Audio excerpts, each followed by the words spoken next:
Bonjour. Comment peut-on être délivré de tout mal à travers la lecture de la parole de Dieu? Aujourd'hui, voici le sujet que je vais tenter d'aborder avec vous, tout simplement en partant toujours, comme je le dis, de ma propre expérience.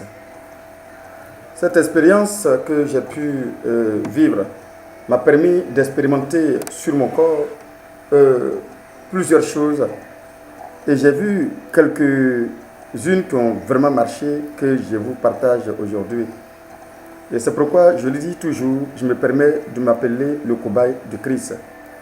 Parce qu'en réalité, cette expérience, ces différentes expériences que je vous partage ne sont que des choses que j'ai effectuées pendant que j'étais dans cette période de persécution.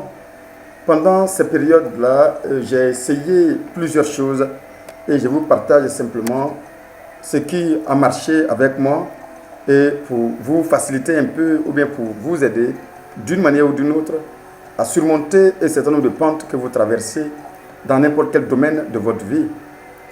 Comment être délivré tout simplement de tout mal, n'importe quelle chose qui vous traverse actuellement, n'importe quelle douleur physique qui vous traverse actuellement, n'importe quel problème dans vos différentes activités, dans vos différents problèmes et dans vos différents domaines de vie. Je pense que ce que je vais vous partager va vraiment vous donner un coup de main pour pouvoir facilement ou encore pour pouvoir atteindre votre totale délivrance. La parole de Dieu, effectivement, comme nous le voyons aujourd'hui, est lue. Elle est lue, Dieu merci, je dirais, par plusieurs personnes, contrairement aux années passées ou aux périodes lointaines où nous n'avons pas accès à cette parole. Mais la question qui reste encore est comment nous lisons cette parole de Dieu. Nous lisons cette parole de Dieu aujourd'hui pour simplement avoir une connaissance. Et cette connaissance que nous cherchons, c'est une connaissance simplement historique. C'est une connaissance simplement du fait pour nous montrer que nous sommes chrétiens et que nous maîtrisons un certain nombre de versets qui sont exposés partout. Et lorsque nous sommes dans une discussion de Dieu, bien des discussions religieuses de quelque part, d'autres même emmagasinent autant pour pouvoir simplement faire des débats spirituels selon eux ou des débats religieux selon eux. Oui, je pense que c'est une manière aussi de lire et de comprendre cette parole de Dieu.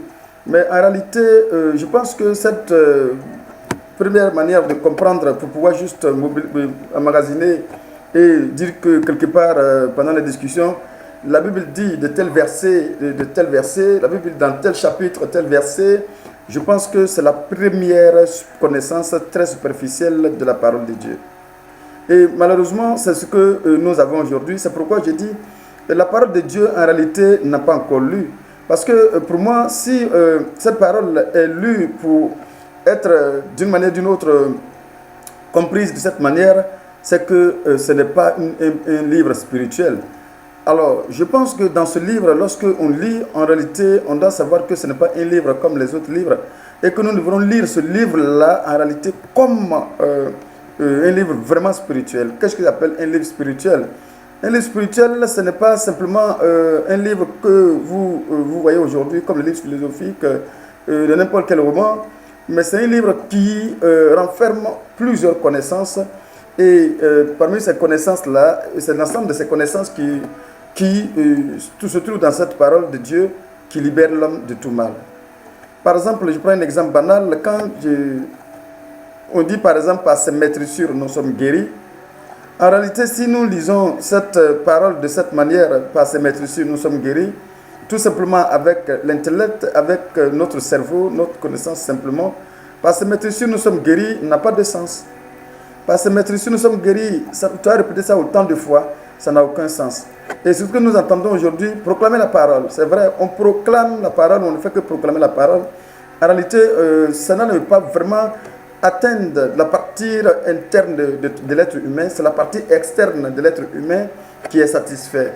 Donc du coup, si la partie la plus importante de l'être humain n'est pas satisfaite, n'est pas touchée, peu importe le nombre de fois qu'on va proclamer la même parole 10 000 fois, cela n'aura aucun changement dans notre être intérieur. Mais je vais vous dire quelque chose qui est très important que moi j'ai expérimenté. À un moment donné, à force de proclamer ces paroles-là, j'ai senti quelque part que ça n'a aucun sens. Mais j'ai commencé directement à lire cette parole de manière, disons, avec beaucoup de calme et de tranquillité, dans des endroits plus reculés, dans des endroits plus, je vais dire, tranquilles, quoi, je vais dire. Et j'ai constaté simplement lorsque je commençais à lire ces paroles, dans ces endroits où j'étais quand même seul, où j'étais loin des différentes sortes de bruits, je sentais quelque chose qui se manifestait au plus profond de moi-même. Je sentais même des choses bouger dans mon fort intérieur. Je sentais même des choses bouger dans mon ventre. Et je vous ai dit, je sentais même des choses sortir de mon corps parfois. J'ai compris quelque chose qui est très important, qui est très important pour moi. C'est quoi? C'est que j'ai compris que à l'intérieur de l'être humain, il y a une présence de déchets que nous ne voyons pas, des déchets que j'appelle les déchets spirituels, que d'autres personnes ont la possibilité de mobiliser d'autres esprits pour nous injecter. Et ces déchets-là, je crois clairement que ces déchets sont réellement incompatibles à la parole de Dieu. Et en réalité, lorsque vous lisez la parole de Dieu avec beaucoup de calme et de tranquillité, loin de tout bruit, je pense que déjà, il y a ces effets-là qui se manifestent. Mais j'ai essayé encore une fois d'aller plus loin. Et de voir chaque verset comme un esprit, disons tout simplement. Et du coup, quand j'ai commencé à voir chaque verset biblique comme un esprit, qui doit aller à l'encontre d'un autre esprit dans mon corps. Pourquoi dans mon corps et dans ma tête? Pourquoi? Parce qu'en réalité, dans notre esprit, il y a beaucoup de vérités, non, que nous pensons être vérité dans notre tête. Ce qui pose problème aujourd'hui, c'est cela. Si vous voyez qu'on lit fréquemment la Bible, on proclame autant de versets, et que cela n'a aucun effet sur ce pourquoi nous traversons ces versets, nous lisons ces versets, c'est justement parce qu'il y a beaucoup de vérités que nous croyons être vérité dans notre esprit. Du coup, on lit la Bible comme un livre quelconque, tout simplement, et du coup, on va essayer de faire des comparaisons simplement de ces vérités mensongères qui sont dans notre tête, à ce qui se dit dans la Bible de manière superficielle. Donc du coup, dans un premier temps, on ne fait que exhiber le côté spirituel et le côté superficiel de cette puissance de Dieu. Pourtant, en dehors de cela, ceux qui connaissent ce petit secret de cette parole de Dieu, en dehors de ça, il y a une profondeur qu'il faut pénétrer. Et je pense que cette profondeur-là, que j'essaie de vous permettre de découvrir en insistant sur le fait qu'il faut lire la Bible. Il faut lire la Bible, pourquoi? Parce qu'effectivement, si vous ne lisez pas la Bible d'abord et comprendre le côté superficiel d'abord dans un premier temps, on ne peut pas te demander de rentrer en profondeur d'une chose que vous n'avez même pas encore découvrir. Donc, que vous n'avez pas encore découvert. En fait, c'est pas... Il faut comprendre ça comme ça, on va y arriver. Donc, en réalité, je pense que c'est un peu ça, ce qu'il faut, mon objectif ici, c'est quoi? C'est que c'est un peu ma seule préoccupation, c'est vous amener à vous-même découvrir ce qui est à l'intérieur de cette parole de Dieu, de chaque verset. Chaque verset peut être lu de plusieurs manières, mais je pense que la manière la plus profonde qui dérange n'importe quelle impureté dans votre corps, c'est cette parole qui est lue en toute sa profondeur. Lorsque c'est lu de cette manière où vous avez marché doucement, comme un ruminant, et cette parole doucement, en l'incorporant à votre pensée, à votre esprit, je vous assure que tout ce qui est dans votre corps, quel que soit le déchet qui est dans votre âme, votre esprit, ne peut pas y rester. Ça va foutre le camp.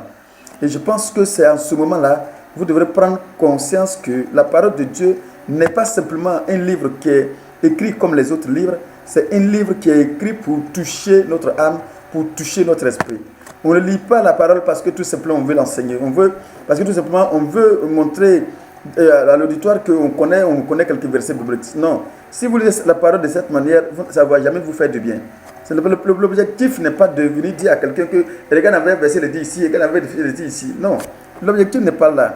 L'objectif de la parole de Dieu, c'est de toucher ton fort intérieur, de pénétrer ton âme, de pénétrer ton esprit, afin de te transformer et de faire de toi un petit Christ. Pourquoi même, jusqu'au point même d'être Christ en question, dans la mesure où ton comportement, ton attitude doit se mélanger avec cette parole-là, au point d'être incapable de sortir des insanités, des insanités dans votre bouche, de produire des choses qui ne sont pas dignes de cela aux gens.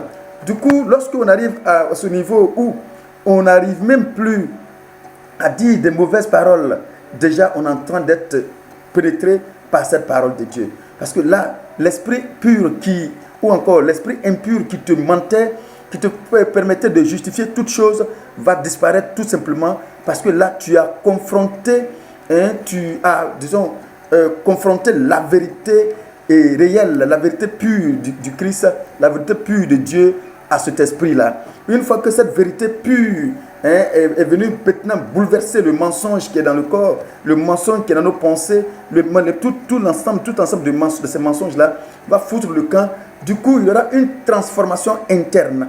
L'objectif, les gars, c'est la transformation, la métamorphose interne. Cette métamorphose interne va forcément réjaillir sur disons, une transformation externe. S'il n'y a rien à l'intérieur de vous, rien ne sortira à l'extérieur. Ça, c'est clair, facile à comprendre. Si on n'a rien emmagasiné en soi, cela ne peut jamais sortir ni dans nos différentes discussions, ni dans notre entourage immédiat. Et rien ne va sortir parce que rien n'a été emmagasiné. Donc, il est important de savoir qu'on lit la parole de Dieu juste pour toucher l'âme. Ne lisez pas cette parole tout simplement parce qu'il faut lire. Il faut lire tout simplement pour toucher l'esprit. Il faut lire tout simplement pour l'incorporer à votre corps, à votre esprit et à votre âme. Ce qui va transformer carrément votre être et va vous faire de vous une personne plus ou moins parfaite parce que la perfection n'est pas de ce monde. Donc du coup, ça va changer au moins votre être dans un premier temps. Et c'est très important de savoir cela parce que c'est en connaissant toutes ces choses que nous autres, on a eu la grâce de parcourir. Parce qu'à un moment donné, on proclamait, mais j'ai compris à un moment donné que le fait de proclamer, cela n'avait rien à voir avec... ce sont mes lèvres qui proclamaient. Mon intellect enregistrait, mais en réalité, mon esprit n'avait rien à voir dedans.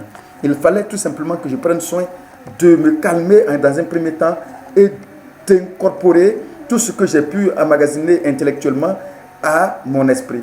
D'une fois que cela s'est mélangé, du coup, il y aura forcément un changement de comportement qui va te permettre de faire de facile discernement. Et du coup, cette facilité de discerner va te permettre de vivre une vie d'abord pure et propre à toi-même. Et du coup, cela va forcément essayer de réjaillir sur les autres.